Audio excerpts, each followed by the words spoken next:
Hi, this is Maggie from Crafts the Charm. Welcome to a 2-minute technique. Today's technique is homemade air dry clay, similar to model magic. To make this, you're going to need baking soda, cornstarch, water, and some means to heat and stir the mixture.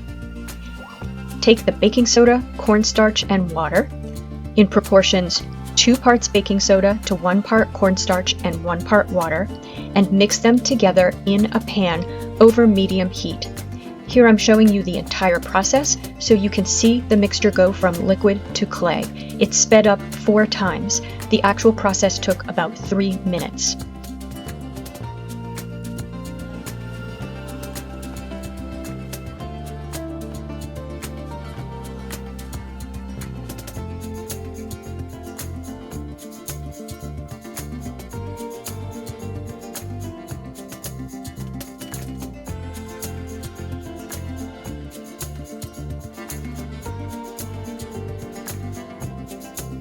Heat over medium heat and stir continuously until it has formed clay, and then remove from the heat and scoop it out of the pot.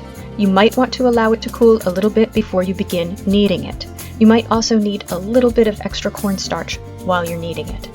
Once it's smooth, you can use it to model, and any leftover can be wrapped tightly in plastic wrap and saved for later. When you're modeling with it, it's a good idea to form it over something, over an armature made out of crushed up tin foil, for example, like I'm doing here.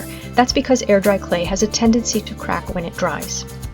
Let it dry for 24 hours, and once it's dry, you can paint it. There are so many things that you can make with air dry clay. Here I'm making some little goats for my Big Thunder Mountain themed Christmas tree. Happy crafting!